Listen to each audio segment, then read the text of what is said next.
Ladies and gentlemen, my name is Ahsansawesome, and in this video I want to talk about the Sony Playstation conference at E3.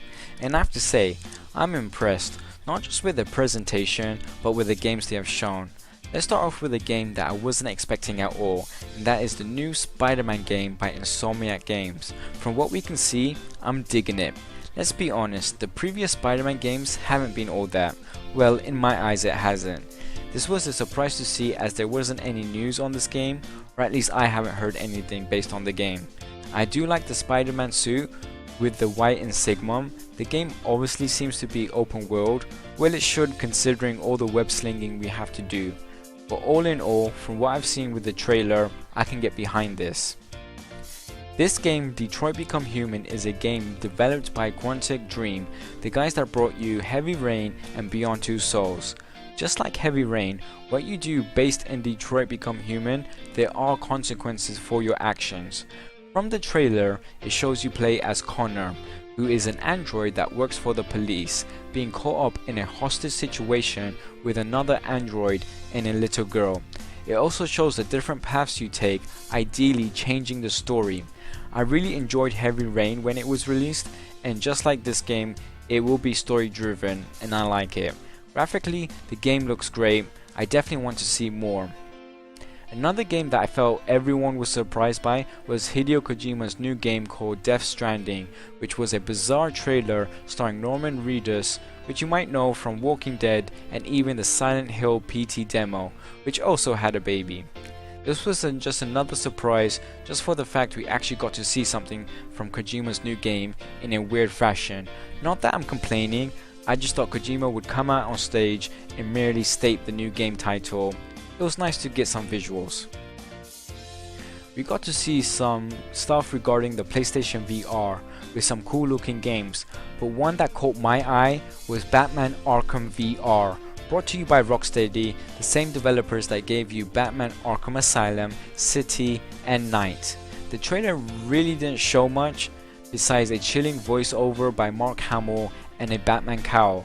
Honestly, the concept for this sounds really cool. It adds more to than just being the Batman.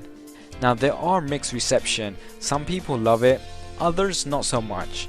I can see why. The people that want to add this to their Arkham collection, they will have to spend 300 something for the PlayStation VR. I'm kind of in between, just because I'm not much of a VR fan. Maybe this will make me, who knows. I'll just have to wait and see.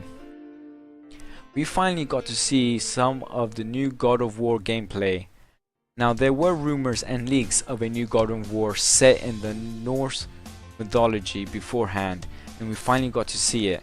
The game is a continuation from the previous God of War games. Kratos is older, he has a majestic beard, and he seems he has moved on and has a son. In the gameplay, you can still see the pain and emotion that Kratos has to go through, especially trying to bond with his child.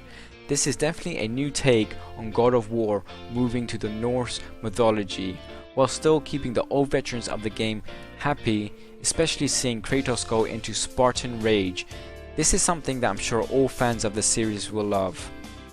This next bit got me head over heels. This is where my childhood lies. We are getting a Crash Bandicoot, Cortex Strikes Back and Warped remastered versions for PS4. Also note that Crash Bandicoot is in Skylanders. Seeing him in game is all cool and everything, but as someone who loved the game on the PlayStation 1 and even got it on my PS Vita, I'm more excited for the remastered version. Now I know there were a lot more shown at the Sony conference, like the new Resident Evil 7, Days Gone, The Last Guardian, Horizon Zero Dawn, but this was the stuff that I was not only surprised but more delighted to see at E3, and games that I personally can't wait to get my hands on. Let me know what you guys thought of the Sony E3 conference. What games are you all excited for? Let me know in the comments below. As always, stay awesome.